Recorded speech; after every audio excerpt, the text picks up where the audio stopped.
नमस्कार, news line में आपका स्वागत है। मैं हूं आपके साथ राजीव सिंह। न्यूज लाइन में आज हम बात करेंगे बीसीसीआई के अध्यक्ष श्रीनिवासन की। किस तरह श्रीनिवासन को एक बार फिर से मुश्किलों ने घेर लिया है। एक बार फिर से निवासन पर सुप्रीम कोर्ट ने कड़ा रुख अख्तियार करते हुए यह कहा है कि स्पॉट फिक्सिंग मामले की स्वतंत्र और निष्पक्ष जांच अगर होनी चाहिए तो सबसे पहले श्रीनिवासन को पद छोड़ना चाहिए। क्या करेंगे श्रीनिवासन अब इस कड़े निर्देश के बाद, यह देखना होगा। न्यूज लाइन में बातचीत करेंगे इसी मामले पर।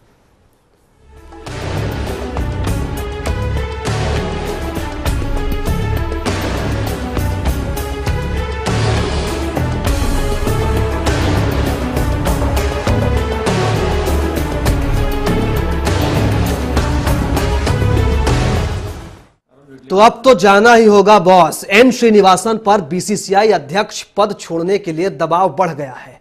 बोर्ड के 3 उपाध्यक्षों के साथ पूर्व क्रिकेटरों और प्रशंसकों ने मंगलवार को उनसे उच्चतम न्यायालय की इस सलाह का सम्मान करने के लिए कहा है कि आईपीएल फिक्सिंग मामले की स्वतंत्र और निष्पक्ष जांच के लिए उन्हें पद से इस्तीफा दे देना चाहिए। बोर्ड के 5 उपाध्यक्षों में से 3 शिवलाल यादव, रवि सावंत और चित्रक मित्रा ने उन्हें उच्चतम न्यायालय की सलाह मानने के लिए कहा है। देखिए ये रिपोर्ट। श्रीनिवासन की सत्ता पर खतरा। श्रीनिवासन को 2 दिन का अल्टीमेटम। अब तो जाना ही होगा बॉस। नहीं माने तो होगी 27 को छुट्टी। इस शख्स का हमें आपको परिचय कराने की जरूरत नहीं है। ये वो शख्स है जो पूरी दुनिया की क्रिकेट को अपने इशारों पर नचाता है। नारायण स्वामी श्रीनिवासन को इस साल 14 जुलाई आईसीसी के चेयरमैन का पद भी संभालना है, लेकिन अब लग रहा है कि बीसीसीआई के अध्यक्ष की उल्टी गिनती शुरू हो गई है। सुप्रीम कोर्ट ने श्रीनिवासन को दिया है बहुत जोर का झटका। अब श्रीनिवासन का बचना बहुत मुश्किल है। जो बात कुछ समय पहले देश का हर क्रिकेट प्रेमी और चिंतक कह रहा था, अब वही बात देश की सर्वोच्च अदालत ने कही। आपको बता दें कि सुप्रीम कोर्ट में पिछले दिनों आईपीएल स्पॉट फिक्सिंग की जांच कराने वाले जस्टिस मुदगल की ओर से जमा कराया गया सीलबंद लिफाफा खोल लिया गया है। और सीलबंद लिफाफा खोलने के बाद आप खुद ही सुनिए और देखिए कि क्या कहा सुप्रीम कोर्ट ने।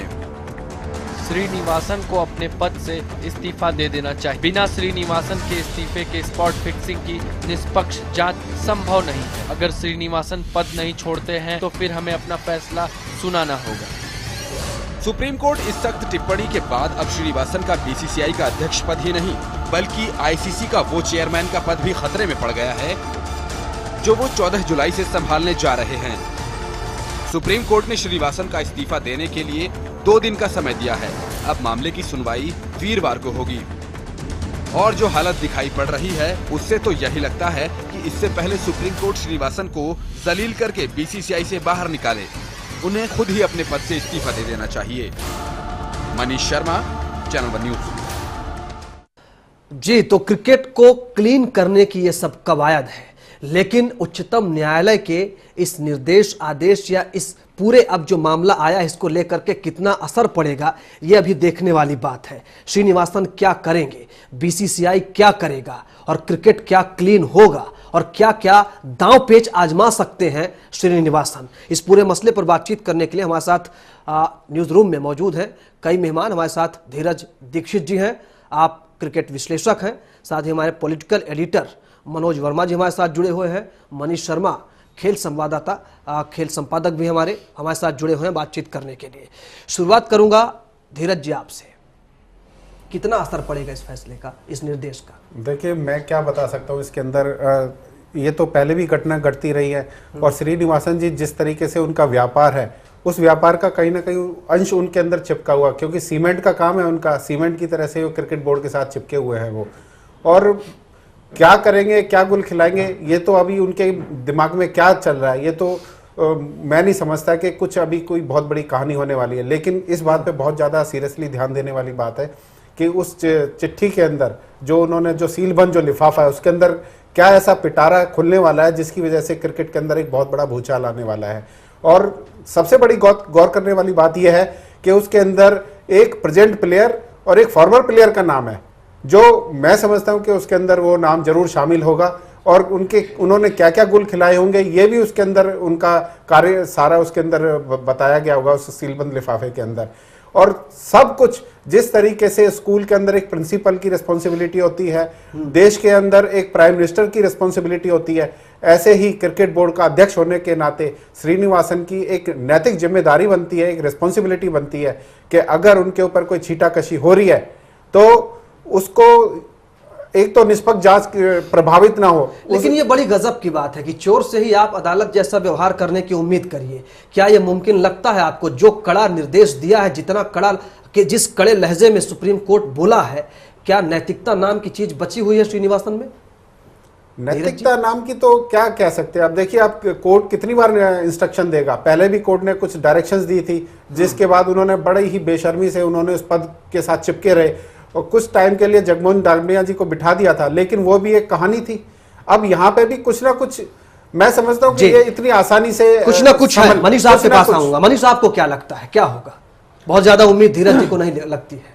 देखिए, श्रीनिवासन साहब के पास कुछ बचा नहीं है। थोड़ी भी अगर उन्हें शर्म है, हया है, नैतिकता की बात आप पूछ रहे थे, तो नैतिकता तो बिल्कुल नैतिक शब्द वो जानते ही नहीं, वो सिर्फ कानून की भाषा जानते हैं। छोटे छोटे कुछ भी इंस्ट्रक्शन आता है तो वकीलों की फौज खड़ी हो जाती है बीसीसीआई की उन्हें बचाने के लिए। अभी भी अगर अभी तक बीसीसीआई को सांप सूंघा हुआ है और अभी तक कोई प्रतिक्रिया हलचल नहीं हुई है, तो इसलिए नहीं हुई राजीव, अभी भी जो है वो कानूनी सलाहकारों से सलाह ले रहे होंगे। लेकिन अब कुछ बचा नहीं है। सुप्रीम कोर्ट ने साफ कह दिया, अगर आप नहीं लेते हो, स्टेप डाउन नहीं करते हो, we will sack you, we will give our verdict.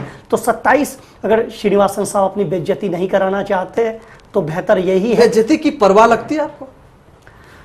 नहीं, बेइज्जती की परवाह हो रहा है क्रिकेट में मनीष, पूरा देश देख रहा है। जब श्रीनिवासन सिर्फ खेल नहीं रहा, कई चीजों का खेल हो गया है। देखिए, जब आपने बिल्कुल सही कहा जी, जब खेल इतना बड़ा हो, जब 10,000 करोड़ की सत्ता का सवाल हो, तो वहां पे बेइज्जती, अपमान, विवेक जैसे शब्द पीछे छूट जाते हैं। फिर कानून की भाषा, वो व्यक्ति जो एक वकील है जो सिर्फ कानून की भाषा में बात करना जानता है, उसमें शर्म हया नाम की चीज नहीं है। मुझे लगता है, अभी भी मुझे शक है, हालांकि मुझे लग रहा है कहीं ना कहीं उन्हें कन्विंस कर लिया जाएगा। बीसीसीआई के 3 उपाध्यक्षों ने उन्होंने पद छोड़ने की सलाह दी है, लेकिन मुझे भी 20-25% डाउट है कि वो स्टेप डाउन करेंगे। राजीव, स्टेप डाउन करेंगे। इन सब खेल में राजनीति का खेल भी शामिल रहा है और बिना राजनीति के ऐसे बड़े बड़े खेल संभव नहीं है। क्या कुछ सही गलत है ये तो अदालत तय करेगा, लेकिन इस पर बातचीत करना जरूरी है क्योंकि हर चीज कही नहीं जाती, कुछ चीज देखकर भी समझ ली जाती है। हमारे साथ पॉलिटिकल एडिटर मनोज वर्मा जी भी हैं। मनोज जी, पॉलिटिक्स कितनी जिम्मेदार है? नहीं, मैं कहूंगा बीसीसीआई और देश में क्रिकेट का जो भट्टा बैठ रहा है उसके लिए जो बीसीसीआई का संचालन नेता और व्यापारी मिलकर करने लगे, उस दिन से देश में क्रिकेट का भट्टा बैठना शुरू हो गया। आज क्रिकेट जो है देश में व्यापार बन गया, खेल नहीं रहा जी। इसलिए काफी सालों से बना हुआ है। जितने भी ये नेता हैं जो क्रिकेट एसोसिएशन में बैठे हुए हैं, ये अपने अपने स्वार्थों को आगे रखकर और जो व्यापारी घुसाए हैं इसके अंदर, जो पूंजीपति घुसाए हैं इसके अंदर, जैसा धीरज जी ने कहा सीमेंट का कारोबार करते हैं श्रीनिवासन जी, इनके अपने अपने स्वार्थ हैं। इनको क्रिकेट से लेना देना नहीं है। क्रिकेट इनके लिए तफरी का कारण है। क्यों बैठे हैं फिर ये एक कैसे बैठे और एक कागज आप देखिए, अभी भी इसमें शिवलाल यादव जी ने सवाल उठाया कि पद छोड़ें, क्यों नहीं इसके राजीव शुक्ला बोले पद छोड़े, क्यों नहीं अरुण जेटली बोले, क्यों नहीं फारूक अब्दुल्ला बोले, क्यों नहीं लालू प्रसाद यादव बोले, क्योंकि इन सबके अपने राजनीतिक एजेंडे हैं। क्यों नहीं शरद पवार बोले कि श्रीनिवासन जी छोड़ें? ये एक काकस बन गया है बीसीसीआई में। एक तरफ वो खिलाड़ी हैं जो बरसों क्रिकेट में खेलकर खून पसीना बहाकर बीसीसीआई में आए हैं, वो चाहते हैं क्रिकेट साफ सुथरी हो। दूसरी तरफ एक गैंग है जो नेताओं और पूंजीपतियों का बन गया है बीसीसीआई में, जो अपने स्वार्थों के जरिए अपने इशारे पे क्रिकेट को नचाना चाहता है। आप देखिए, कीर्ति आजाद लगातार सवाल उठाते हैं, कोई जवाब नहीं देता। बिशन सिंह बेदी ने सवाल उठाए, कोई जवाब नहीं देता। और उल्टा जो खिलाड़ी बोलने की कोशिश करता है, खामियों को गिनाता है बीसीसीआई की, देश में क्रिकेट को साफ सुथरा करने का प्रयास करता है। महेंद्र अमरनाथ जी कोई ले लीजिए, महेंद्र अमरनाथ जो कोशिश करता है, उसको किस तरह प्रताड़ित किया जाता है, इसके भी हमने कई बार उदाहरण देखे। कपिल देव उदाहरण है। बिल्कुल, बहुत से खिलाड़ी का मामला अलग था। कपिल देव का ऐसे तो ऐसी स्थिति में मैं ये समझता हूं कि सुप्रीम कोर्ट की जो टिप्पणी है श्रीनिवासन जी को लेकर, इस टिप्पणी के बाद देश के करोड़ों क्रिकेट प्रेमियों की, खिलाड़ियों की अब नजरें लगी हैं कि क्या एक श्रीनिवासन पद छोड़ेंगे या उनको हटाने का साहस बीसीसीआई लेगा या नहीं लेगा, या फिर उनको बचाने के लिए 4 नेता बीसीसीआई के खड़े हो जाएंगे? नेता करेंगे नहीं, ठीक है धीरज, लेकिन धीरज जी आपके पास आना चाहूंगा। क्या ये साहस, जिस साहस की बात मनोज जी ने की, ये साहस बीसीसीआई नहीं जुटा पाया? ये तो सबको दिख रहा है। श्रीनिवासन इतने विवादों के बावजूद अध्यक्ष बन गए, निर्विरोध अध्यक्ष बन गए, कोई प्रतिद्वंदी उनका खड़ा नहीं हुआ। ये सब कौन कर रहा है? देखिए, आप ना इतिहास उठा लीजिए, जगमोहन डालमिया जी का उदाहरण है सबसे बड़ा, उसके बाद ललित मोदी आए। कितने आप, ये पद एक ऐसा पद है जो बहुत पावरफुल पद होता है। इसके आगे मैं कहता हूं किसी गधे को आप बिठा दीजिए, उसके आगे भी कोई नहीं बोलेगा, क्योंकि यहाँ पे पद की कीमत है, यहाँ पे श्रीनिवासन की कीमत नहीं है। श्रीनिवासन से पहले कितने प्रेसिडेंट आए थे, आप उनको देखिए, उनके सामने किसी की साहस हुआ था किसी का? बिल्कुल नहीं हुआ था। तो ये पद है, ये पद एक ऐसा पद है जिसके अंदर चारों ओर से, चारों मतलब ये समझ लीजिए कि सिर कढ़ाई में और पैसा पैसा है चारों ओर। कहीं भी आप चले जाइए, पूरा रुतबा है इसके अंदर, पूरा पैसा मिलता है। आप देखिए 235 करोड़ रुपए का फायदा हुआ था इनकी कंपनी को, जो श्रीनिवासन जी की नहीं, श्रीनिवासन जी की कंपनी को 235 करोड़ रुपए का फायदा हुआ था। लेकिन वो 235 करोड़ रुपए भी उनके सामने बौने नजर आ रहे हैं। क्यों वो क्रिकेट से चुपके हुए हैं? क्योंकि मुझे लगता है कि 235 करोड़ आदमी को जो बौने नजर आ रहे हैं, उससे कहीं ज्यादा प्रॉफिट क्रिकेट बोर्ड के प्रेसिडेंट बनने में नजर आ रहा है उनको। जी मनीष, जरा ये बताइए, श्रीनिवासन के बारे में लोग जानना चाह रहे हैं, जो दर्शक सुन रहे हैं, जरा जाने तो श्रीनिवासन और क्या करते हैं? नहीं, श्रीनिवासन कई संस्थाओं के अध्यक्ष हैं, फिक्की वगैरह में भी शायद रहे हैं, और खेल एसोसिएशन की, तमिलनाडु टेनिस एसोसिएशन और पता नहीं कितने संगठनों के अध्यक्ष हैं, बहुत बड़े व्यवसायी हैं। लेकिन जैसा क्रिकेट में आने की कहानी कहाँ से शुरू हुई उनकी? ये काफी सालों से सक्रिय हैं। पहले राज्य स्तर पर थे, फिर कुछ साल पहले इनकी बीसीसीआई में एंट्री हुई, और बीसीसीआई में एंट्री हुई तो फिर सफलता मिली तो तानाशाह भरा रवैया इनका, एक तानाशाह है, हिटलर है, जो बात नहीं सुनता। एक उदाहरण देना चाहूंगा, सिलेक्टर आपने अपॉइंट किए हैं, 60 लाख रुपए का वेतन है, और आपको मीडिया से बात करने की इजाजत आपने नहीं दे रखी। क्या वो दूध पीते बच्चे हैं? आप कोई सूचना, कोई घटना होती है, मेल डालकर छुट्टी कर लेते हैं। अब आप पत्रकारों की आंखों में आंखें डालकर बात करने का साहस नहीं है। और बहुत सारे फैसले हैं। एक और उदाहरण, मोहिंदर अमरनाथ ने यह कहा था कि लगातार 8 हारों के बाद धोनी को हटाने का निर्णय ले लिया गया था। वीटो पावर, बीसीसीआई के संविधान की समीक्षा भी होनी चाहिए, किसी सुप्रीम कोर्ट के रिटायर्ड अध्यक्षता की कोई संविधान। राजीव, कोई भी डेमोक्रेटिक बॉडी में एक तानाशाही भरा संविधान नहीं होना चाहिए। और मुझे वो अगर तानाशाह है तो बाकी लोग क्या कर रहे हैं? उपाध्यक्ष है, नहीं, अभी इसका जवाब देता हूं, दिग्गज बैठे हैं, इसका जवाब देता हूं, के कथित भगवान बैठे हैं, इसका जवाब क्या कर रहे हैं? हमारे यहाँ करीब 27 एसोसिएशन है। रुपा का 2 रुपए कमाते हो, 20 पैसे सब में बांट देते हो, पैसा चला जाता है, सब गलतियां होती हैं तो सब मुंह पे टेप लगा लेते हैं। समर्थक आपके ज्यादा हैं तो बोलेंगे नहीं राजीव। वो अगर श्रीनिवासन दिन को रात कहेंगे तो आपके समर्थक भी दिन को रात ही कहेंगे, सिर्फ पैसे के लिए। बिल्कुल, यानी सारा गेम पैसे का, बिल्कुल माया का है, बिल्कुल माया की महिमा है। मनोज जी, क्या लगता है आपको? राजीव जी, मैंने भी बचपन में क्रिकेट काफी खेली, मनीष ने भी खेली, धीरज ने भी खेली। मैं इतना जानता हूं, जब कोई बच्चा मैदान में जाता है बैट और बॉल लेके, तो वो पैसा कमाने के इरादे से नहीं जाता है, ना उसके माँ बाप उस इरादे से भेजते हैं। कोई खिलाड़ी इस इरादे से क्रिकेटर बनने नहीं जाता है कि कल को वो करोड़ों अरबों रुपए कमाएगा। ये जो कॉकस है, ये बीसीसीआई का जो कॉकस है, जिसमें नेता व्यापारी घुसे हुए हैं, ये उसे हिस्सा बनाते हैं खिलाड़ी को अपना। ये अपने स्वार्थों के लिए खिलाड़ियों का हिस्सा बनाते हैं, और खिलाड़ी मजबूरी में इनका हिस्सा बनता है, और जो खिलाड़ी विरोध करता है उसको ये प्रताड़ित करते हैं। बीसीसीआई का आखिर बीसीसीआई में मैं सवाल उठाना चाहता हूं, सारे नेता क्यों बने बैठे हैं? राजीव, एक बात कहूंगा मैं बात कहूंगा, बीसीसीआई का पत्रकारों को यह नहीं पता बीसीसीआई का संविधान क्या है। मैं कई सालों से कोशिश कर रहा हूं, अपने आप ही क्लॉज बदल दी जाती हैं, लेकिन बीसीसीआई का संविधान, अगर आप में नियत साफ है, आपकी सच्ची नियत है, आप ट्रांसपेरेंट हैं, क्यों नहीं अपना कॉन्स्टिट्यूशन वेबसाइट पे डालते? आईसीसी ने निर्देश दिया तो एक औपचारिकता, एक घटिया टाइप की वेबसाइट बना दी जो कभी अपडेट नहीं होती। आपकी नियत में खोट है भाई साहब, आपकी नियत में खोट है। नहीं आना चाहते हैं, वो कहते हैं कि हम ऑटोनोमस बॉडी हैं, उनके सारे अपने विशेषाधिकार कथित रूप से तय कर लिए गए हैं, तो जाहिर सी बात है कि वेबसाइट पर तो नहीं डालेंगे। लेकिन मनोज जी, मैं धीरज जी आपके पास आऊंगा, लेकिन मनोज जी मैं आपके पास इस सवाल के साथ आना चाह रहा हूं कि क्रिकेट में जो कुछ भी हो रहा है, जिन नेताओं का आपने जिक्र किया, उसमें बड़े बड़े दिग्गज हैं, नरेंद्र मोदी भी हैं, ये सारी चीजें जब चलती रहती हैं तो कैसे कोई नेता खामोश रह जाता है, जबकि आप बाकी अपनी राजनीति को ले लीजिए तो आप वार पर वार करते रहते हैं। देखिए, इन नेताओं का जो है ये क्रिकेट को पैसा और लोकप्रियता दोनों को भुनाना चाहिए, बिल्कुल इस्तेमाल करते हैं। सबकी राजनीति लोकप्रियता कैसे उसको हथियाया जाए। नेताओं की जान पूरी लोकप्रियता में होती है। क्रिकेट को करोड़ों लोग देखते हैं, इसलिए सबसे पहले आगे जाके पवेलियन में बैठते हैं कि फलाने नेता। अभी क्रिकेट की लोकप्रियता कम हो जाए, आज हॉकी देखने को नहीं जाते हैं ये लोग। मनोज जी अभी वर्ल्ड कप जीत के आ गए, नरेंद्र मोदी सबसे आगे माला पहनाने में फुटबॉल के खिलाड़ियों के लिए क्यों खड़े होते हैं ये लोग, कबड्डी के लिए खड़े क्यों नहीं होते? बिल्कुल। क्रिकेट की लोकप्रियता है, उस लोकप्रियता पे की सवारी करके ये अपनी राजनीतिक रोटियां सेकना चाहते हैं, इसलिए बीसीसीआई और क्रिकेट संगठनों पर, खेल संगठनों पर कब्जा करे रहते हैं।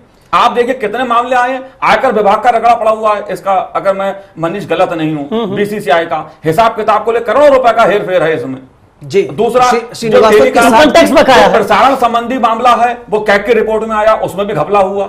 तो तमाम तरह के उदाहरण है कि बीसीसीआई गड़बड़ियों का एक बहुत बड़ा बोर्ड बन के रह गया है, और इसकी इसमें सबसे बड़ा जरूरी है। इसमें सबसे बड़ा योगदान रहा आईपीएल का। आईपीएल से पहले ऐसी बात नहीं, बीसीसीआई ने बहुत अच्छे काम किए, पूर्व क्रिकेटरों के लिए पेंशन बनाई, विधवाओं के लिए पेंशन बनाई, बहुत अच्छे। लेकिन जब से आईपीएल आया उसके बाद ये विश्व स्तरीय प्रोडक्ट को संभाल ही नहीं पाए राजीव। और ये अब वो मैं क्या कह रहा हूं, सुप्रीम कोर्ट कह रहा है अब और चीजें कुछ सामने आएंगी, तब और खुलासे बहुत सामने आएंगे। अगर नहीं अब क्या होगा, मैं थोड़ा विस्तार से जानना चाहूंगा। जैसा बता रहे थे, इस मुद्गल समिति की जो रिपोर्ट है, मुझे भी जो जानकारी मिली है, इसमें कई मौजूदा खिलाड़ियों के नाम है, प्रत्यक्ष और अप्रत्यक्ष रूप से। 6 खिलाड़ियों के नाम लेना नहीं चाहता, प्रत्यक्ष और अप्रत्यक्ष रूप से मैच फिक्सिंग में शामिल है वो लोग। उसके अंदर जो मुझे सुनने में आ रहा है वो उनकी क्रियाकलाप भी उसके अंदर बताई गई है कि क्या क्रियाकलाप थी जो कि एक बिल्कुल इज्जत के विपरीत होती है, वो क्रियाकलाप उसके अंदर मेंशन की गई है। और सबसे बड़ी बात क्या है कि उसके अंदर मैं नाम नहीं लेना चाहता उन प्लेयर्स का, लेकिन बहुत बड़े प्लेयर का उसके अंदर हाथ है। और सबसे बड़ी बात जो कहने वाली वो ये है कि श्रीनिवासन जी क्यों चुपके हुए हैं। मैं आज इस बात का खुलासा करना चाहता हूं, क्योंकि श्रीनिवासन जी पहले क्या था कि महेंद्र सिंह धोनी एयर इंडिया के लिए खेलते थे। उन्होंने किस चाणक्य नीति के तहत उन्होंने एयर इंडिया से उनको हटाकर अपनी कंपनी के अंदर वाइस प्रेसिडेंट, इंडिया सीमेंट के अंदर वाइस प्रेसिडेंट बनाया, जिसमें उनको 10 लाख रुपए महीने की सैलरी दी जाती है बिना काम करे। और वो 10 लाख रुपए की जो सैलरी लेगा और काम नहीं करेगा, तो ऐसा तो हो नहीं सकता। आज कोई किसी को फ्री में पानी भी नहीं पिलाता है। तो धोनी वहां पे जाकर फाइल तो उठाएंगे नहीं, 10 लाख रुपए उनको दिए जाते हैं। और दूसरी बात और एक और देखिए, धोनी रीति स्पोर्ट्स के एक मालिक हैं जो कि पीछे से उस रीति स्पोर्ट्स को चलाते हैं, जिसके अरुण पांडे जो उनके मैनेजर हैं, अरुण पांडे उनके जो मैनेजर हैं उनको चलाते हैं। और इस समय भारत के 4 प्लेयर उनको वो मैनेज करते हैं। एक बात मैं कहूंगा, जस्टिस मुद्गल कमेटी ने अपनी सिफारिश में साफ साफ लिखा है कि खिलाड़ियों के साथ उनके एजेंट विदेशी दौरे पर नहीं जाने चाहिए। और धोनी के, माफी चाहता हूं, धोनी के जो है एजेंट जो है इस समय वहीं है बांग्लादेश में। बीसीसीआई ने क्या सबक लिया? आप बांग्लादेश की बात कर रहे हैं, वो न्यूजीलैंड में बैठे थे। जब महेंद्र सिंह धोनी प्रेस कॉन्फ्रेंस करते हैं तो उनके साथ पीछे बैठे हुए होते हैं उनके मैनेजर। आप नाम क्यों नहीं लेते? अरुण पांडे, आप साफ नाम लीजिए उनका। अरुण पांडे उनके साथ क्यों बैठते हैं वो पीछे? क्या वो बीसीसीआई के ऑफिशियल हैं या आईसीसी के कुछ ऑफिशियल हैं? क्यों बैठते हैं वो उनके साथ? आप ये देखिए, जब किसी भी बड़ा टूर्नामेंट होता है किस देश के अंदर, तो उस फ्लोर के ऊपर आउटसाइडर अलाउड नहीं होता है। आईसीसी की एक मोरल रिस्पॉन्सिबिलिटी होती है उसके अंदर। चारों ओर कैमरे फिट होते हैं, बीसीसीआई की जेब में है। और क्या भूमिका है अरुण पांडे की? पूरे फ्लोर के ऊपर कैमरे फिट होते हैं, और अगर कोई भी संदिग्ध गतिविधियों में लिप्त पाया जाता है तो उसको आईसीसी डायरेक्ट इंटेरोगेशन करती है और उससे सवाल जवाब करती है। आईसीसी की औकात नहीं है, आईसीसी बीसीसीआई की जेब में है। जो बीसीसीआई कहता है आईसीसी वही बात मानती है। अभी बड़ी चालाकी से खुलासा किया, ज्यादा जानकारी तो नहीं इसमें शेयर करूंगा मैं। एक खिलाड़ी हैं जिनका नाम लिया गया, साहब बीमारी के चलते इन्हें ड्रॉप किया जाए। जब टीम अभी लौट के विदेश से आई थी तो उन्हें ड्रॉप किया गया, ये कह के साहब बीमार हैं। मेरी जानकारी के अनुसार वो बीमार नहीं थे, बल्कि वो ये इस तरह से रुके यहां पर देश में ताकि जो उनका नाम इस पूरे उसमें आ रहा फिक्सिंग के मामले में, उस मामले को कैसे मैनेज किया जाए। वो इसलिए रुके देश में, वो इसलिए खेलने नहीं गए देश की से कि ये समिति की रिपोर्ट आनी है, कहीं ऐसा ना हो जाए मेरा नाम आ जाए। ये इस हद तक एक काम कर रहा है नेक्सस क्रिकेट के नाम पर देश में। जी नहीं तो ये अब बताइए श्रीनिवासन का होगा क्या? मनोज जी, श्रीनिवासन का क्या होगा? देखिए, आगे क्या दिशा होगी, किस तरह से ये जांच होगी और क्या कुछ होना चाहिए? देखिए, अगर श्रीनिवासन जी इस्तीफा नहीं देते हैं तो इस क्रिकेट कंट्रोल बोर्ड से देश के करोड़ों जो खेल प्रेमी हैं उनका विश्वास उठेगा और नए विवाद खड़े होंगे। साथ ही सुप्रीम कोर्ट की जो टिप्पणी है उसकी भी अवमानना होगी और अब पहले पहल करनी होगी श्रीनिवासन को, बीसीसीआई को, और उसके बाद सुप्रीम कोर्ट क्या एक्शन लेगा इस पे देश के करोड़ों क्रिकेट प्रेमियों की नजरें अब लगी हुई हैं। क्यों यही मोड़ होगा जब सुप्रीम कोर्ट का फैसला, सुप्रीम कोर्ट की टिप्पणी यह तय करेगी इस देश में कि बीसीसीआई व्यापारियों और इन ये फिक्सरों का अड्डा बनेगा या असली खिलाड़ियों, खेल प्रेमियों का बोर्ड बनेगा। मनीष, जब इस तरह की बातें आ रही हैं, श्रीनिवासन पर सीधी उंगली उठ रही है। मुद्गल रिपोर्ट में यह बात साफ तौर पर कही गई कि मयप्पन फिक्सिंग में शामिल थे और गोपनीय जानकारी जो है वो इधर से उधर करते रहे हैं। मयप्पन को लेकर के जो भी बवाल हुआ, ये सब जानते हैं कि मयप्पन श्रीनिवासन के दामाद हैं।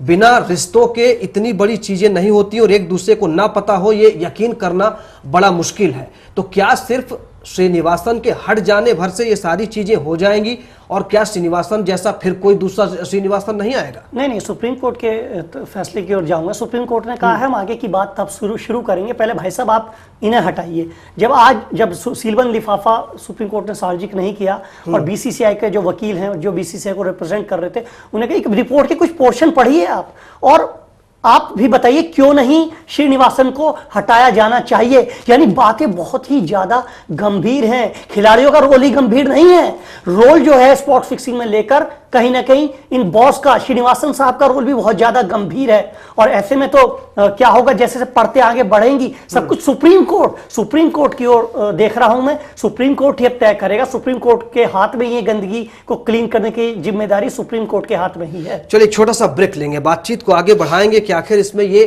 जो क्रिकेट को क्लीन करने की बात है वो किस हद तक पूरी होगी। क्रिकेट जो जेंटलमैन गेम कहा जाता रहा है, क्या वास्तव में अपनी वही छवि बरकरार रख पाएगा? श्रीनिवासन का कुछ बिगड़ेगा या नहीं? छोटा सा ब्रेक।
ब्रेक के बाद स्वागत है आपका। बात यह हो रही है कि आखिर सुप्रीम कोर्ट के इस कड़े रुख के बाद श्रीनिवासन क्या करेंगे?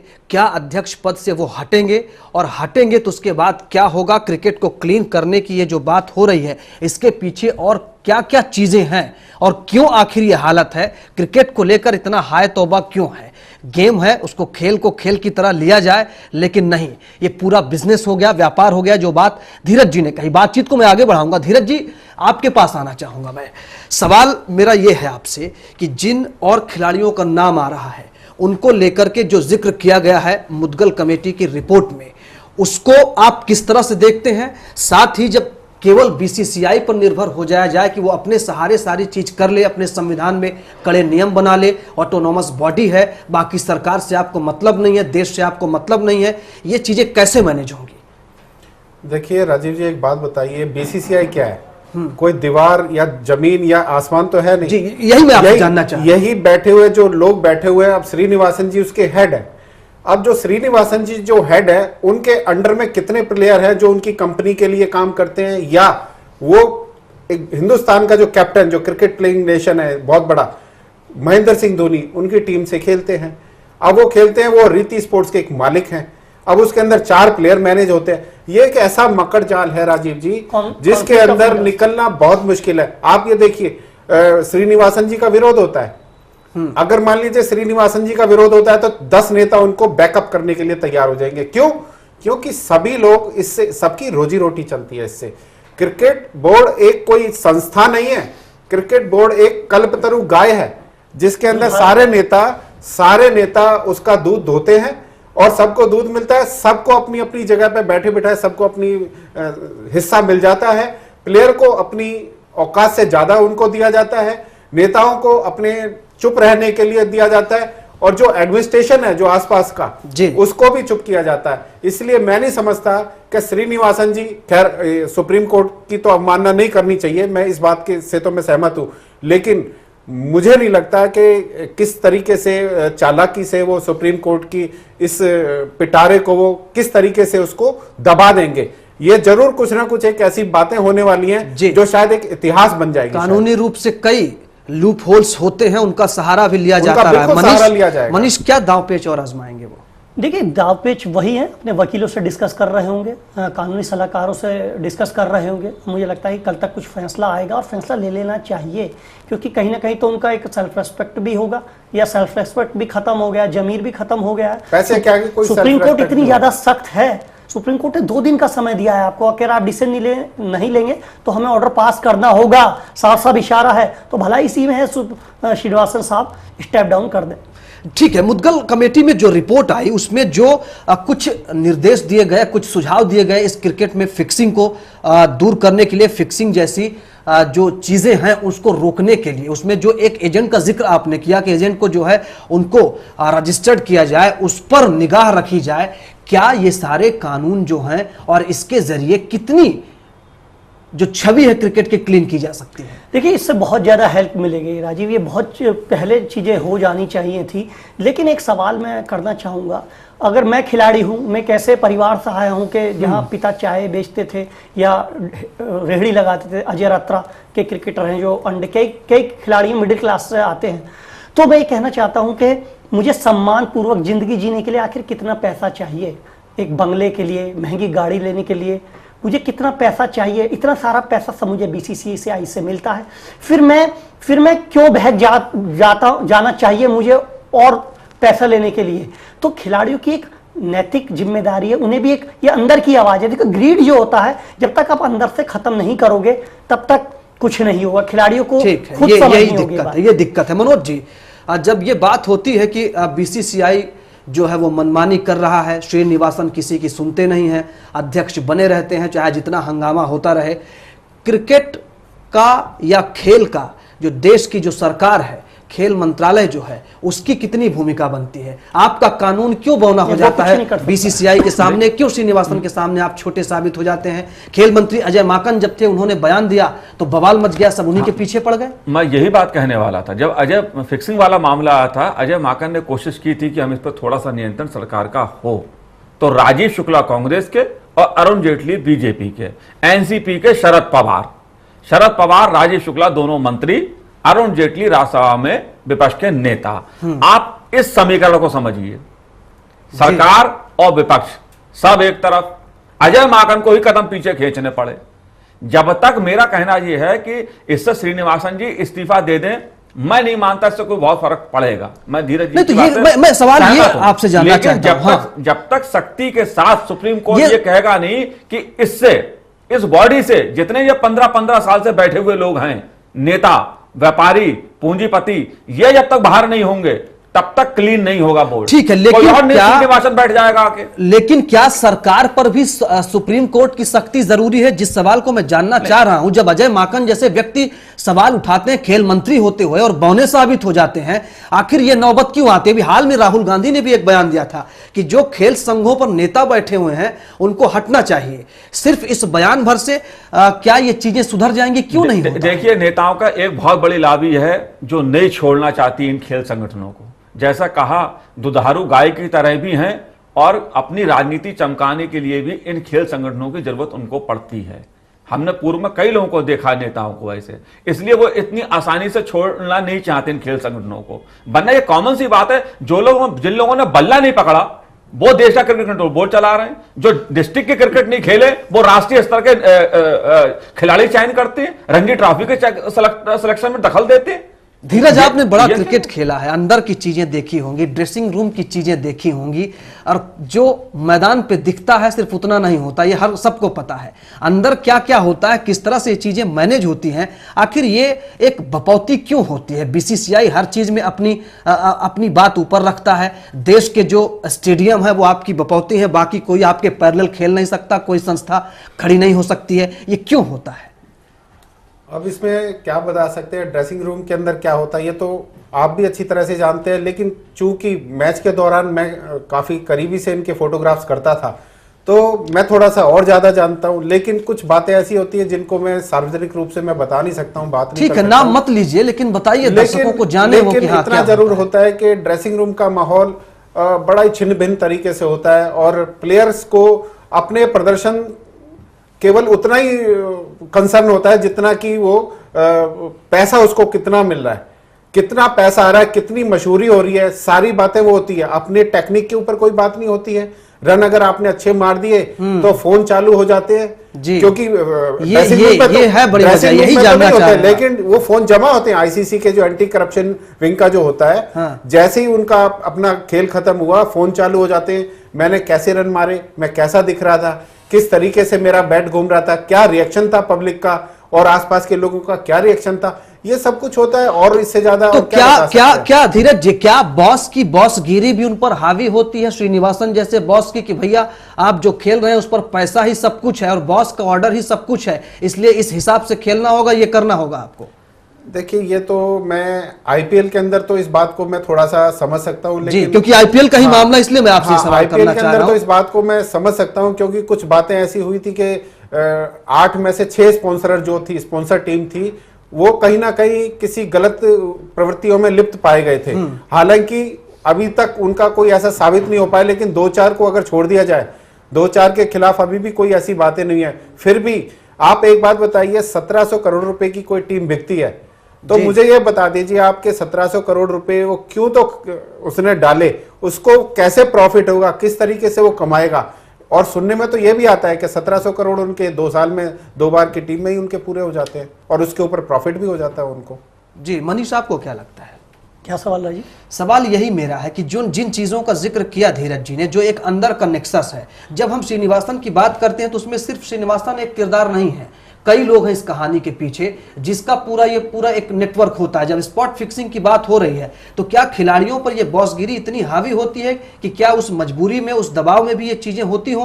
क्योंकि जब मयप्पन का नाम आया तो ये बात कही गई कि मयप्पन जो है गुप्त गोपनीय सूचनाएं इधर से उधर करते रहते थे। ये क्या सूचनाएं होती थी? बिल्कुल साफ घटनाएं तो यही साबित कर सकती है। क्या सूचनाएं होती हैं? जो डगआउट में जो बहुत प्रबंधन के लोग बैठे रहते थे, अगर कोई गुप्त तरीके से कोई बात करने को कहेगा तो खिलाड़ी उसकी बात बिल्कुल मान सकते हैं। लेकिन दुर्भाग्य क्या है राजीव, स्पॉट फिक्सिंग को पकड़ने का कोई वैज्ञानिक यंत्र नहीं है, आप उसे पकड़ नहीं सकते। या तो केस ऐसा हो जैसा करीब 2-3 साल पहले सलमान बट और मोहम्मद आसिफ के साथ हुआ था, बड़ी क्रॉस चेकिंग करने के बाद एक स्टिंग किया गया था। क्योंकि आप कोर्ट में प्रूव कैसे करोगे? माना अगर ये जो खिलाड़ियों के नाम आ भी रहे हैं, अगर कल को कुछ हो भी जाता है, सुप्रीम कोर्ट भी कह दी, जस्टिस मुदगल कमेटी में नाम सार्वजनिक भी हो गए, एक बार को मैंने मान लिया, तो आप जज के सामने कैसे प्रूव करोगे कि खिलाड़ियों ने ऐसा किया? जी, तो ये एक सवाल है। तो ये इसके लिए तो कई स्तर पर, जैसे मुदगल कमेटी ने सुझाव दिए खिलाड़ी की काउंसलिंग के अलावा, कई स्तर पर एक नियम बनाने की जरूरत है। अगर ऐसा होगा सख्ताई के साथ, ऐसा अगर chain by chain system develop किया जाएगा, point by point system develop किया जाएगा, तो मुझे पूरा यकीन है कि चीजें कम होंगी और हो सकता है खत्म भी हो जाए। लेकिन ईमानदारी भरी नीयत वो कहां से आएगी? वो किसी बाजार में नहीं मिलती। वो इसी बात का अफसोस है बस। जी, इस बात का अफसोस है। धीरज जी, मैं आपके पास आना चाहूँगा। ये जो मालिक होने की बात होती है, जिस बात का मैंने जिक्र किया, ठीक है, जब आप बड़े खिलाड़ियों की बात करते हैं, मुदगल कमेटी रिपोर्ट में भी ये बात कही गई कि जो बड़े खिलाड़ी हैं वो अपने बड़प्पन का इस्तेमाल करें, अपनी जिम्मेदारी निभाएं, और जो छोटे खिलाड़ी हैं उनको ज़रा समझाएं और बताएं कि फिक्सिंग क्या होती है, कैसे होती है। इस चीज़ को किस तरह से देखते हैं? सबसे बड़ी बात तो यह है कि बड़ा खिलाड़ी छोटे खिलाड़ी को कैसे डायरेक्शन देगा अगर वो खुद ही प्रभावित है उससे।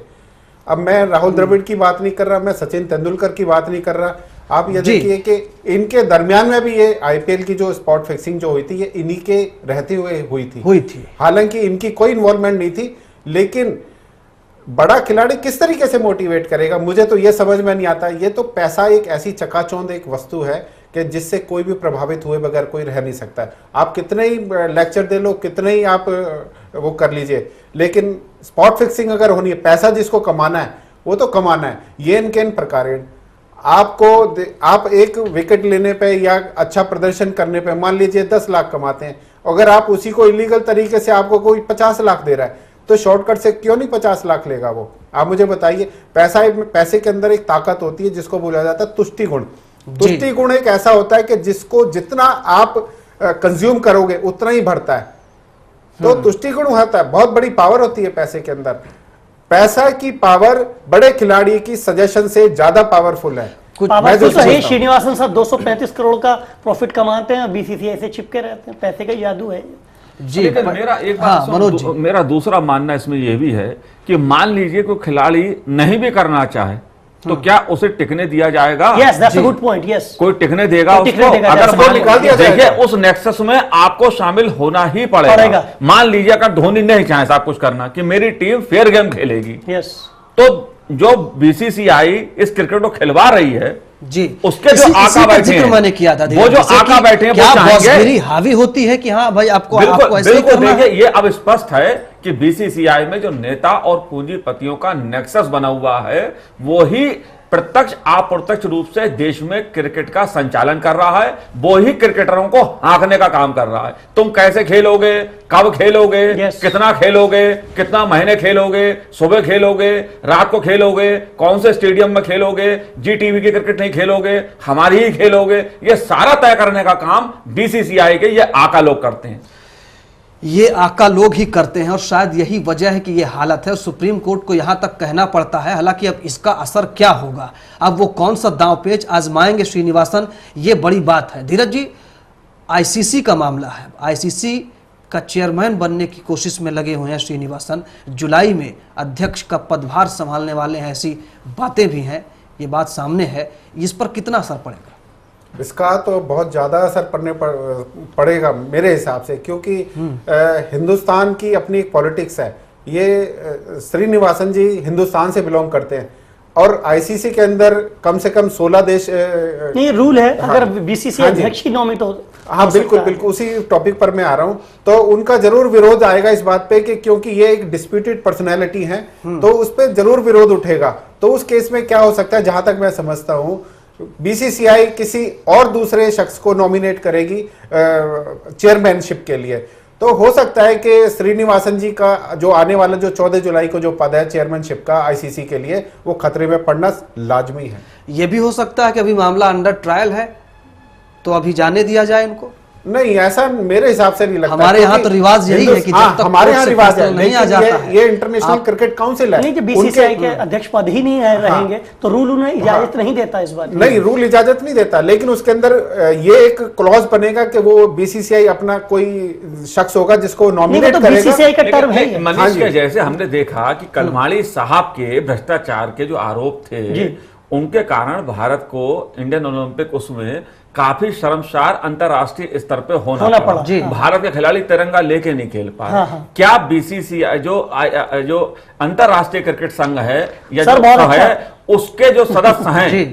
क्या वो इतनी हिम्मत उनमें है सर, मैंने कि दो बार ये- कहा। कि ये जो सर, नेक्सस है भारत का इसका बना हुआ जवाब है, दो बार ये कहा। आ रहा हूं मनीष, आ रहा हूं। इसके खिलाफ खड़ा हो पाए। इसका जवाब मैं देता हूं। अगर कोई खड़ा हो गया वो धराशायी हो जाएगा खड़ा होने से पहले ही, क्योंकि आईसीसी को फाइनेंशियली मजबूत किया हुआ है किसी ने, हाँ। तो वो बीसीसीआई है। अगर किसी पैसे वाले इंसान के आगे कोई हाथ नहीं, कोई उंगली नहीं उठा सकता, उसी तरीके से बीसीसीआई है। बीसीसीआई इस समय सबसे स्ट्रॉन्ग आईसीसी का एक बॉडी है और उसके खिलाफ आवाज उठाना, जिसने आवाज उठाई वो गिरा नीचे। तो क्रिकेट तो को मेरे लेकर हिसाब इतना से नहीं हल्ला, लगता। क्रिकेट को लेकर इतना हल्ला इंडिया में ही है, बाकी दुनिया में तो उतना नहीं दिखता है। बाकी दुनिया में सबको अपने अपने प्रपोर्शन पहुंच नहीं, जाते बाकी हैं। देखिए, फिक्सिंग के मामले आए, चाहे बहुत आप खिलाड़ी देख- रहे, चाहे आप दुनिया देखिए, भर नहीं के। आए, लेकिन ये- वहां पर कार्रवाई हुई। देखिए अफ्रीका का मामला आया फिक्सिंग का, लेकिन फिर दोबारा नहीं आया। इंग्लैंड में जो कुछ हुआ सामने आ गया, पकड़े गए दोनों पाकिस्तानी। लेकिन मैं दोनों की आपको बात बताता हूं। जो अफ्रीका का जो आया था उसमें हमारे जो दिल्ली पुलिस के कमिश्नर थे अजय राज जी, वो बहुत ही एक अनुशासित कमिश्नर थे और ऐसी हिम्मत होनी बहुत कम लोगों में मैंने देखी है। उन्होंने जिस तरीके से एविडेंस तो सबके पास पुलिस जो है। काम करती है सबूत के आधार पर ही काम बिल्कुल करती सबूत के है। आधार पे होती है। पुलिस सबूत नहीं भी ढूंढती मनीष, लेकिन ऐसा भी धीरे- है। नहीं, यहाँ पर धीरे- डिप्लोमेटिक पुलिस- रिश्ते संबंध उससे बड़ा पहले मामला था। डिप्लोमेटिक उससे मामला पहले- नहीं है यहाँ, या क्या काम करती हैं जांच एजेंसियां ये भी आप जानते हैं, क्योंकि जांच एजेंसियां वही लोग चलाते हैं, वही नेता चलाते हैं जो पदों पर बैठे हुए हैं। तो सबूत ढूंढना पुलिस का काम है, पुलिस कह देगी नहीं मिला सबूत। देखिए, क्लोजर सबूत है। रिपोर्ट बड़ी आसान चीज है, लगा दो क्लोजर रिपोर्ट, मामला निपट गया। धीरज जी। हाँ, राजीव जी, उसके अंदर सबूत थे। आप ये देखिए अजय राज जी के जाने के बाद वो सबूत भी कहां बिखर गए, कुछ पता ही नहीं लगा। क्या हुआ उन खिलाड़ियों का, मैं नाम नहीं लेना चाहता, बताइए क्या हश्र हुआ? कुछ नहीं हुआ, सब बरी हो गए, सब बैठे आराम से। नहीं, वो बरी इसलिए हो गए, नहीं अभी मनीष आपको याद होगा, नहीं मनीष एक दो तो मनीष- नेता बन गए। नहीं मनीष आपको याद एक दो होगा तो अभी पार्लियामेंट में पहुंच गए। फिर दोबारा ये- बीसीसीआई की बॉडी के अंदर आ गए। नहीं, ये बात माननी पड़ेगी। अभी नीरज कुमार दिल्ली पुलिस कमिश्नर रहे हैं, इसी स्पॉट फिक्सिंग मामले में उन्होंने अभी बयान दिया था कि गृह मंत्री का भी एक दबाव आया था किसी एक व्यक्ति के लिए, क्योंकि वो बड़े सरगना से जुड़ा हुआ था, तो उसके खिलाफ मामला ना चले और उसको मैनेज किया जाए। मनोज जी, मैंने जिस तरफ आपको इशारा किया था कि वो खिलाड़ी बोले साहब मेरी तबीयत खराब है, कई बार ऐसा होता खिलाड़ी चीजों को मैनेज करने के लिए खुद भी कहते तबीयत खराब है, क्योंकि उस फिक्सिंग के मामले को यहां रुकना था मैनेज करने के लिए। मैं बार बार यही कह रहा हूं कि बीसीसीआई में जो नेक्सस बन गया है राजनेताओं का और ये पूंजीपतियों का और एक खिलाड़ियों के गुट का, जब तक इसको पूरी तरह क्लीन नहीं किया जाएगा, केवल श्रीनिवासन जी के इस्तीफे देने भर से कुछ नहीं होगा। और जो बात अधूरी रह गई, बीसीसीआई का ये नेक्सस जो है ये अंतरराष्ट्रीय स्तर पर क्रिकेट को प्रभावित कर रहा है अब जी, इसलिए सबसे पहले जरूरी है बीसीसीआई की समीक्षा हो नए सिरे से। ये लोग जो बरसों से कब्जा करे जब में बैठे जो नेता हैं, इनकी समीक्षा हो, इनके कारनामों की समीक्षा हो। शरद पवार, आप उनकी भूमिका देख लीजिए बीसीसीआई में। आप राजीव शुक्ला, शरद पवार, बड़े अरुण बड़े जेटली, दिग्गज हैं। फारूक अब्दुल्ला, प्रफुल्ल पटेल जी, प्रफुल्ल पटेल, जिनके कहने से प्लेन ने अपनी डायरेक्शन बदल दी थी। ये तमाम लोग हैं। बड़ा गजब हो रहा है। जो दर्शक देख रहे हैं, जरा देखिए आपका जेंटलमैन गेम तो मत कहिए, मैं तो नहीं कहता आपकी जेंटलमैन गेम है। एक बात कहूंगा मैं, और एक देखिए बात कहूंगा समझिए, मैं ये सिर्फ कि मैदान में चौके छक्के नहीं लगते, दिक्कत बताओ बड़े बड़े राजीव कहाँ छक्के है, और दिक्कत चौके क्या अंदर है? लगते हैं। हाँ। मैं दो चीज कहूंगा कि क्रिकेटरों और बॉलीवुड स्टारों को पागलपन की हद तक पूजना बंद करो। ये जो मदांध है ना, जब क्रिकेट प्रेमी खुद विरोध करेंगे, मैचों का बहिष्कार कर देंगे, हम नहीं जाएंगे, जब माइंडसेट चेंज होगा, जब इस तरह के मदांध होते हैं ना, तो मदांध ही जो है फिर वो उसका मिसयूज होना शुरू हो जाता है। क्या करें, लोग धरना देने पहुंच जाए श्रीनिवासन के खिलाफ? नहीं, श्रीनिवासन देखिए कि इस देश में कि होना चाहिए, विरोध प्रदर्शन तो हो सकता है। जब आप इतने बड़े, धीरज जी, मेरे हिसाब हो चाहिए, अगर इतने बड़े दर्शक वर्ग बिल्कुल होना चाहिए। मेरे मेरे दुनिया हिसाब में अगर क्रिकेट का सबसे बड़ा पूछो यार, दर्शक वर्ग भगत सिंह को इंडिया में है, पूछो, तो हो सुभाष सकता है। चंद्र बोस को मेरे पूछो। हिसाब से एक क्रिकेटर अरविंद केजरीवाल जैसा पैदा होना चाहिए जो सब जगह धरना दे के बैठ जाए। बिल्कुल ऐसा मैच चल ईमानदार रहा है, बंदी है, इसको धीरज जी, इसमें लेकिन लेकिन ये दुर्भाग्य है, चाहिए होगा, लेकिन दुर्भाग्य है- बकाया मशीन ने पेंशन कैसे मिलेगी फिर? एक खिलाड़ी Yes, देखिए that's a point. बड़े गरीब परिवारों से, मध्यम वर्गीय परिवारों से आते हैं, ठीक है, आज मनीष ने सवाल उठाया कि इच्छा शक्ति खिलाड़ी में होनी चाहिए मना करने की, लेकिन जब हमें उस सिस्टम में रह के ही खेलना है, Yes. हमें मालूम है कि अगर उस सिस्टम का हिस्सा हम नहीं बनेंगे तो मैं देश के लिए नहीं खेल सकता हूं, तो ना चाहते हुए भी खिलाड़ियों को मुझे करना जुटता है। पड़ता है, बिल्कुल। मैं ये बार बार कह रहा हूं, कोई खिलाड़ी पैसे के लिए नहीं खेलता, वो सिस्टम उसे मजबूर करता है उस पैसे का हिस्सा ठीक है, बनने तो के क्या लिए। मनोज जी ये बात भी हो सकती है कि जिन खिलाड़ियों का नाम इस स्पॉट फिक्सिंग में आया, चाहे चंदेला हो चाहे श्रीसंत हो, क्या दबाव के कारण भी इनको बलि का बकरा बनाया गया हो, इसमें जबरदस्ती धकेला गया हो, यह भी हो सकता है? अब ये मैं बार बार इस बात को कह रहा हूं कि कितना खिलाड़ी कहां से साहस लाए, जी, बड़ी क्योंकि मुश्किल, क्योंकि बड़ी जब इतना बड़ा मुश्किल। नक्सस है, राजीव बहुत बड़ी चीज है। राजीव बड़े मुश्किल, ये नेता नहीं समझेंगे, ये ये खिलाड़ी बहुत को बड़ी चीज है, खेलने के राजीव। लिए, सीधे- देश खेलने के लिए कितने पापड़ बेलने पड़ते हैं, जी। ये एक खिलाड़ी का दिल ही जानता है, नेता नहीं जानेंगे। ये बोर्ड का खेल नहीं होता है, ये रन बनाने और पड़ते राजीव, हैं, बहुत यहाँ सारी- फर्जी तरीके से रन नहीं बनते हैं। बहुत बड़ी चीजें सीमा पार से सऊदी अरब से भी संचालित होती हैं। हाँ, सऊदी अरब जिक्र हुआ है, करा, सुप्रीम कोर्ट अभी ने मुझे- कहा है। मेरी जानकारी के कोर्ट- अनुसार शारजाह में वहां पर एक लीग होनी थी, वहीं पे आईपीएल होने जा रहा है। जी, वहां पर एक लीग होने, वहां शारजाह वाले भी कोई लीग कराने वाले थे, और देश के एक मौजूदा बड़े महान खिलाड़ी इस समय हैं, क्रिकेट टीम की कमान उनके हाथों में, शायद वो भी जाने वाले थे, लेकिन मुद्गल समिति में कुछ चर्चा उनके नाम की भी हुई, लिहाजा बोले रहने दो, मत जाओ, इशारा बड़ी चीज है, मत जाओ, इशारा अभी। बड़ी मालूम चीज है, पड़े नाम वो लेना शारजाह शायद जा रहे ठीक हैं, नहीं होगा। वहां कोई नया खुलासा हो जाए, इसलिए उसको छोड़ा गया। जी, 90 के देखिए, दशक खेल में कहाँ मैं था? शारजाह के बारे में एक बड़ी रोचक बात जी। बताना चाहता हूं आपको। काफी पुरानी बात है कि शारजाह के अंदर एक भारत के बहुत बड़े सितारे जो कि अभी रिटायरमेंट ले चुके हैं, मैं नाम नहीं लूंगा उनका, वो मैन ऑफ द मैच चुने गए थे। तो जब उनको डायस के ऊपर से मैन ऑफ द मैच की ट्रॉफी दी गई, तो वो अपने ड्रेसिंग रूम की तरफ जब चलकर आ रहे थे, तो एक बड़ा लंबा चौड़ा इंसान आया उनके पास, लगभग होगा 6.5 फुट का। आने के बाद उस प्लेयर के हाथ में से ट्रॉफी छीनी और मुझसे बोला कि चल भाई एक फोटो खींच। अब मैं ये सोच के हैरान रह गया, उस प्लेयर का मैं नाम नहीं बताना चाहता, वो बहुत ही बड़ा प्लेयर रहा है, बहुत बड़ा प्लेयर रहा है, आप समझ सकते हैं कौन प्लेयर होगा, आप इशारा ही समझ जाइए जी, मेरा। और ठीक उस है। प्लेयर के हाथ में से ट्रॉफी खींच के फोटो खिंचाना, ये मैं समझता हूं कि बहुत बड़ी बात थी। प्रोटोकॉल का इस्तेमाल होता है जब किसी प्लेयर का अपमान हुआ है सीधा सीधा। बिल्कुल अपमान कह लीजिए, आप कुछ भी कह लीजिए, क्योंकि वहां पे एक बहुत बड़ा नेक्सस है। जी, आप ये- उस ये- नेक्सस के हाँ। उस नेक्सस के आगे इस ना तो बोल जानकार को सकते हैं सब बिल्कुल जानते भी। हैं। 90 के डिकेड में जब क्रिकेट होना शुरू हुआ शारजाह में, वहां पर, तब उसके बाद जब जिस तरह से दाऊद कंपनी का हाथ इसमें इन्वॉल्व हुआ, जिस तरह से दाऊद इब्राहिम ने इसमें इंटरेस्ट लेना शुरू किया, ये जानकार सब जानते हैं। और कैसे वहां से बैठे बैठे पूरी नकेल वो अपने हाथ में रखता था। इस बार भी फिक्सिंग में नाम आया, FIR तक दर्ज की है दिल्ली पुलिस ने। ये सब जानते हुए भी क्या इन सारी चीजों का दबाव है? मनोज जी, ये कहां से शुरुआत हुई? ये तो समझ में नहीं आता कि ये चीज शुरू कहां होगी, खत्म कहां हो जाएगी। लोकप्रियता और पैसा जहां इन्वॉल्व होता है, वहां बहुत सी चीजें मजबूर हो जाते हैं, आदमी बेबस हो जाता है, चाह के भी नहीं कर पाता है। अगर कोई करना चाहता है तो उसे किनारे लगा दिया जाता है या मिटा दिया तो जाता है। शुरुआत तो देखिए, सिस्टम के पाकिस्तान में अंदर से ही राशिद होगी। लतीफ- बिल्कुल, शुरुआत बासित अली तो का सिस्टम उदाहरण के अंदर से ही कैसे? होगी आखिर। पाकिस्तान में कभी राशिद लतीफ और बासित अली महंत मियांदाद कहा गया था उन्हें, अगला वो मैच फिक्सिंग में शामिल होकर अलग हो गए थे, संन्यास ले लिया था। बासित अली कहाँ चले गए सब? और देखिए आपने साहस वाली बात कही कि केजरीवाल वाली बात उठाई कि क्रिकेट में भी किसी खिलाड़ी को केजरीवाल बनना पड़ेगा। मैं एक सवाल यहाँ देश की जनता या जो दर्शक हमारे हैं, वो क्रिकेट को बहुत पसंद करते हैं, खिलाड़ियों को पसंद करते हैं। लोकप्रियता इस खेल की पूरे देश में है, या धर्म की तरह देखा जाता है क्रिकेट को। क्यों नहीं सड़क पर उतरते हैं नेताओं के खिलाफ जो BCCI में सालों से कब्जा करे बैठे हैं? क्यों नहीं इन व्यापारियों के खिलाफ उठते हैं, भाई इस व्यापारी को बाहर करो BCCI से? और क्यों नहीं, आप देखिए, एक तरफ ये नेता लोग कहते हैं देश में प्रतिस्पर्धा का माहौल होना चाहिए, कंपटीशन होना चाहिए, तो कंपनी 4 कंपनी बन सकती हैं। BCCI के खिलाफ GTV अगर अपना वो चलाना जी, चाह रहा उसी था, के मैंने कहा वो था नहीं कि ये होनी बकौती चाहिए। क्यों होती है? क्योंकि देश बकौती के पूरे BCCI स्टेडियम आपके हैं, आपके पैरेलल कोई खेल नहीं क्योंकि सकता। BCCI की बकौती होनी चाहिए। BCCI को भारत का चिन्ह तो चाहिए अशोक का, लेकिन BCCI इस देश के नागरिकों को कुछ पूछने का अधिकार देना नहीं चाहता। जी, धीरे- नहीं आ रहा है। आज मैं एक और बात धीरज। बताना चाहता हूं। BCCI इस कदर हावी हो चुका है पूरे मस्तिष्क पटल के ऊपर कि जब भी कोई एक्रेडिटेशन के लिए कोई भी फार्म भेजा जाता है, तो उसके अंदर क्लियर लिखा होता है कि अगर कोई फोटोग्राफर कोई फोटो खींचेगा तो वो फोटो ऐसे यूज नहीं होगी, हमारी परमिशन के बगैर कहीं नहीं जाएगी, फोटोग्राफ्स हमारे पास आएगी तो उसके कोई कॉपीराइट्स नहीं होंगे आपके पास। और उन्होंने अपनी वेबसाइट भी बनाई।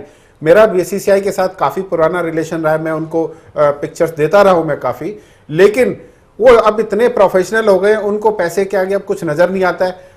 उनकी मर्जी के बगैर ना तो फोटो, आप एक बात बताइए, प्लेयर क्या उनकी असेट्स है क्या बीसीसीआई की? अगर वो ऑटोनोमस बॉडी है जिसको कोई मतलब नहीं, तो वो आप उस प्लेयर्स की फोटोग्राफ्स का क्या करेंगे? आप बताइए मुझे। कोई भी आता है एटीजी के तहत छूट भी मिलती है बीसीसीआई। जल्दी से मैं जल्दी से जानना चाहूंगा, जब इतना बड़ा दर्शक वर्ग है, एक एक करके थोड़ा समय कम है, धीरज जल्दी बताइए, दर्शक क्या करें जो दीवाने हैं? देखिए दर्शक, पहली बात तो यह है कि जब क्रिकेट मैच होता है वो केवल क्रिकेटर्स के साथ अपना कंसर्न रखते हैं, उन्हें नहीं मतलब कि श्रीनिवासन के साथ क्या हो रहा है, सेक्रेटरी क्या कर रहा है, क्या नहीं कर रहा। ये तो हम मीडिया के लोग हैं जो कि हम अंदर तक घुसकर मनोज जी ने कहा घर से निकलिए, बताइए उनको ये धंधेबाजी नहीं चलेगी। मनीष, देखिए जैसा धीरज जी ने कहा, बिल्कुल सही बात है। दर्शक जो है खिलाड़ियों को पूछता है, हीरो के रूप में देखता है, उसका कंसर्न इतना ही होता है। और लेकिन जैसा मैंने कहा, बॉलीवुड स्टारों को और क्रिकेटरों को इतना पागलपंती की हद तक नहीं पूजा जाना चाहिए। ये इसमें थोड़ा गिरावट लानी चाहिए। लेकिन सुप्रीम कोर्ट, मैं फाइनल बात कहूंगा, सुप्रीम कोर्ट कहीं ऐसा मुझे डर ना हो कहीं सुप्रीम कोर्ट ही ना नियंत्रित करने लगे। बहुत सारी चीजें हैं, जैसे बीसीसीआई के संविधान की समीक्षा हो, नए सिरे से संविधान बने, खिलाड़ियों की 50% भागीदारी हो, और बहुत सारी चीजें हो जो होंगी, फिर बाद में बात देखेंगे। शुरुआती चीजें होगी भी तो सुप्रीम कोर्ट के जरिए ही होगी, बीसीसीआई के जरिए तो नहीं होगी। लेकिन सबसे बड़ी चीज ये है कि दर्शक जो हैं, जो दीवाने होकर देखते हैं, जरा समझिए। मैं ये नहीं कह रहा हूं कि आंदोलन कर दीजिए घर से निकल करके, लेकिन समझिए और जानिए कि खेल के अंदर भी खेल हो रहा है। बहुत शुक्रिया आप सभी का, देखते रहिए चैनल 1 न्यूज़।